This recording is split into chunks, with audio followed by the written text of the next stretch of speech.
me retrouve de nouveau toute seule. Je suis toute seule. Personne ne me propose de sortir.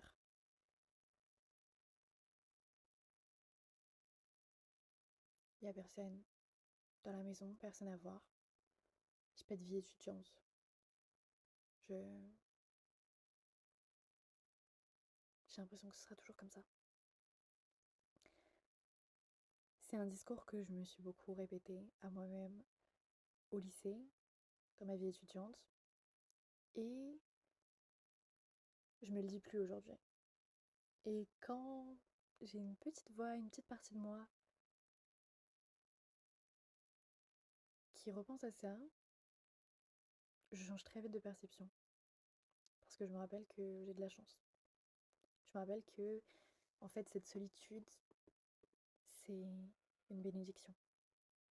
Que, que tout le monde n'a pas ces moments de solitude. Quand je regarde autour de moi, ou même plus largement dans le monde, je peux imaginer qu'il y a des gens qui ne sont presque jamais seuls. Et quand je parle de solitude, là, je parle d'une solitude physique. Je parle pas de quand on est très entouré et qu'on se sent seul, c'est un autre sujet, qui est tout aussi valable, mais qui est un autre sujet. C'est vraiment la solitude physique, purement, je suis toute seule. Et voilà, j'ai passé des mois qui m'ont paru interminables, puisque dans ces moments-là, on a l'impression que ça dure depuis toujours et que ça durera pour toujours. On a l'impression que ça va être interminable. Quand tu veux te sortir d'une situation, ça peut être la solitude, ça peut aussi être autre chose, mais une situation dans laquelle tu te sens bloqué, tu as l'impression que tu peux plus bouger, ou peut-être même tu es au fond du gouffre. La première chose, c'est de l'accepter. Ouais, t'es toute seule. Peut-être que personne ne veut être ton ami. Peut-être que les gens ne font même pas attention à toi. Pourquoi ils feraient attention à toi? Peut-être que t'es trop bizarre. Peut-être que ça durera pour toujours. Peu importe, en tout cas, là, c'est un fait. Tu es toute seule. Tu es isolée. Et c'est comme ça. Accepte-le. Observe-le et accepte-le.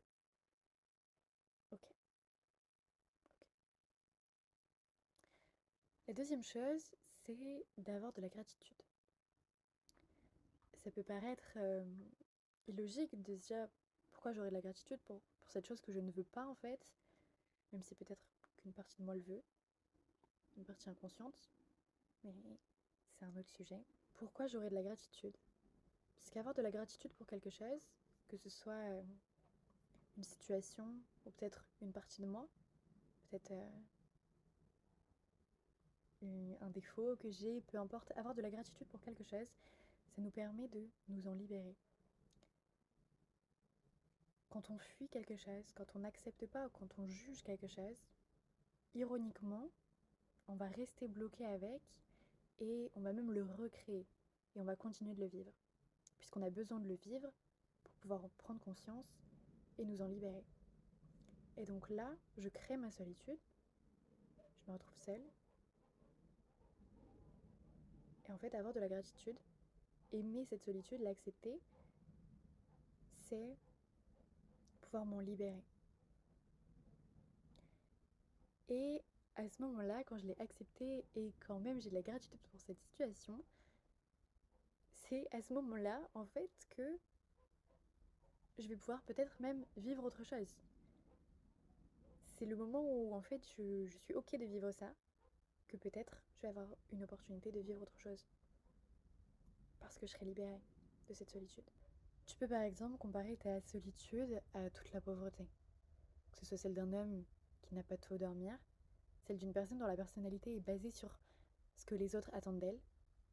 Si tu compares toute cette pauvreté à ta richesse, ta solitude, c'est une bénédiction. Tu peux te poser des questions. Tu peux apprendre à te connaître. Tu peux avoir ce temps où en fait tu n'as rien d'autre à faire que d'être avec toi-même.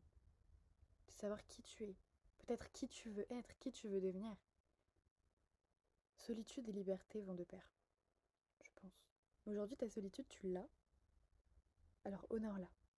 Je me sens bénie pour cette solitude et je force pas cette gratitude.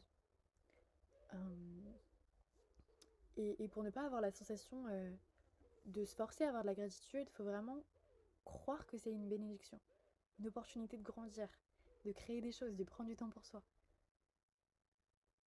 C'est en fait prendre conscience de tout ce qui est possible dans cet espace de solitude. Qu'est-ce que j'ai envie d'en faire? Comment j'ai envie d'en profiter au maximum? Puisqu'à un moment, je l'aurais plus. Peu importe comment tu choisis de voir la solitude, en tout cas, c'est ton choix. C'est ton choix. À partir du moment où tu vois que tu as plusieurs possibilités, plusieurs projections de ce que pourrait être ta réalité ou de ce qu'elle est tout simplement, de voir que tu peux choisir de mettre le regard que tu veux. Peut-être un qui t'aide plus qu'un autre, un qui te limite plus qu'un autre ou qui te garde dans une identité auquel tu es attaché, peu importe.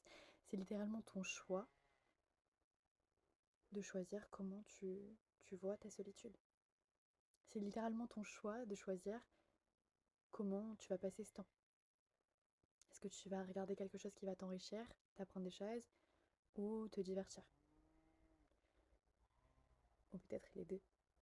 Est-ce que tu vas rester dans ton lit aujourd'hui ou sortir, faire du sport, marcher, aller à la rencontre d'autres personnes,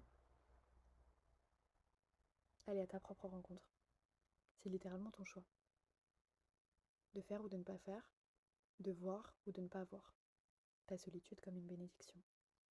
Et je crois que la solitude, surtout quand elle est accompagnée dans ta jeunesse, parce que c'est également ce que je connais, je pense que c'est un appel de Dieu euh, qui t'invite à te rencontrer toi-même.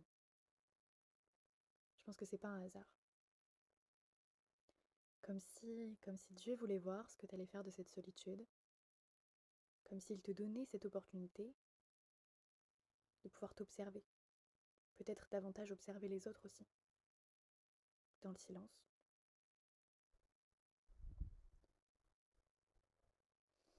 Que vas-tu faire de cette solitude?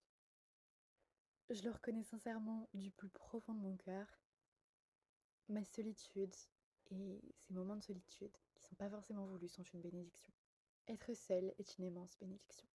Même si dans ces moments-là, j'ai parfois envie de retourner dans cette boucle où je me dis que je préférais être entourée. Bien sûr, je pense qu'en tant qu'humain, on n'est pas fait pour être seul. Et je n'invite d'ailleurs personne à s'isoler volontairement pendant une longue période. Simplement, lorsque ça nous arrive, je pense que c'est une bénédiction. Dans un monde où tout va vite, où tout s'éparpille, dans les regards, les réseaux, les attentes, rares sont ceux qui laissent vraiment l'espace, qui se laissent l'espace d'être seul. Pourtant, la solitude, quand elle est vécue en conscience, elle devient comme un sanctuaire,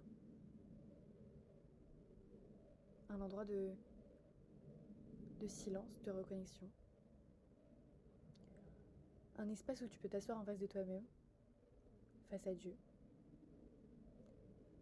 D'ailleurs, je pense que sans cette solitude, et je suis presque sûre que sans cette solitude, ou en tout cas c'est la façon dont je choisis de percevoir ma vie, je ne serais pas aussi proche de Dieu aujourd'hui. Et je ne serais pas aussi proche de moi-même, évidemment. Ce que j'ai envie de te dire, c'est que si tu as reçu ce cadeau, cette solitude, ne la gaspille pas dans ces boucles de pensées négatives, dans le brouillard des regrets, de l'attente que quelqu'un vienne te sauver ou que le temps passe. Tu es béni, vraiment. Tu vis une bénédiction. Tu as le pouvoir de transformer ce moment, transformer ta perception. Reconnaissante, même si rien ne change, en profitant de cette solitude pour te rencontrer, t'explorer, grandir et surtout te connecter à ta véritable essence, sans distraction, sans personne pour te dire qui tu devrais être ou pas, sans injonction, sans l'attente de personne. Tu n'as personne à porter, personne à convaincre, personne à suivre, et peut-être même personne de qui t'occuper. Personnellement, je n'ai pas d'enfant, je n'ai même pas d'animal de compagnie. Je n'ai que ma propre compagnie aujourd'hui. Alors je t'invite à ne pas simplement supporter ces moments de solitude, mais à les consacrer, à les mettre au service, à ton service, au service peut-être de ta guérison, de ton bien-être, de ta mission si tu en as une, de tes rêves. Parce que peut-être qu'un jour, tu n'auras plus autant de temps. Tu auras une famille, des responsabilités, une passion qui te prendra tellement de temps.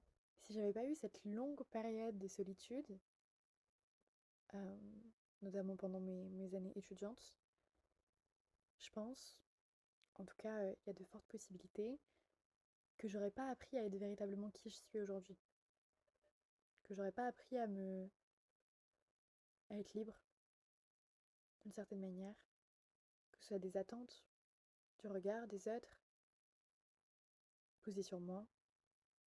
Même si forcément, j'ai encore des choses à me libérer, heureusement. Je ne serais pas autant connectée à Dieu, à moi, à qui je veux être. Et je serais peut-être pas aussi à l'aise au fait de passer du temps toute seule aujourd'hui. C'est certain. Et surtout, je pense que je ne saurais peut-être pas vraiment, en tout cas, j'aurais peut-être pas les valeurs que j'ai aujourd'hui et j'aurais pas les amis que j'ai aujourd'hui. J'ai des amis d'enfance, des amis de. Je me suis fait quand même un ami en études supérieures aussi. Mais, mais en ayant accepté et en ayant vécu ces moments de solitude, j'ai su aussi quel genre d'amis je voulais, de quel genre de personnes j'avais envie de m'entourer. Et, euh, et elles sont arrivées. Elles ont mis un peu de temps, mais elles sont arrivées. Elles sont arrivées. Elles sont arrivées et j'ai su les accueillir parce qu'il y avait de la place. J'aurais pas monté ma première entreprise non plus. Puis une deuxième. Et je vis encore des moments de solitude. Comme, comme là, ces derniers temps. Et je me suis dit qu'une manière de les mettre à mon service, c'était d'essayer de mettre des mots sur mes pensées, des mots sur mes sensations, sur mon expérience de vie, mon expérience humaine. Et que je serais heureuse de revoir ça, de voir mon évolution, de voir ma manière de m'exprimer et potentiellement de pouvoir peut-être partager ça avec quelques personnes. Je pense à ma petite sœur, mais peut-être aussi à des personnes inconnues. Et c'est de cette manière que j'ai envie en ce moment de mettre mon temps seul à mon service, en dehors de mon business bien sûr. Bref, avoir de la gratitude simplement, c'est déjà un énorme pas. D'avoir de la gratitude pour les moments qui sont pas les plus évidents à vivre, mais ça suffit pas. Enfin, c'est pas que ça suffit pas, c'est que vraiment profites-en. Profites-en. Mets cette solitude à ton service. Mets cette solitude à ton service. Et quand je le dis comme ça, je le dis encore une fois pour moi. C'est un rappel à moi-même. En fait, tout ce que je me dis, je serais heureuse de le réécouter quand j'en aurai besoin.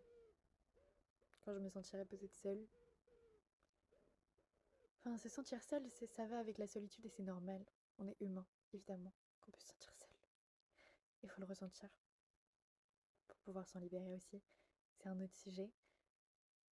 Mais quand j'oublierai que j'ai de la chance en fait de passer ces moments seuls, je pourrais me réécouter.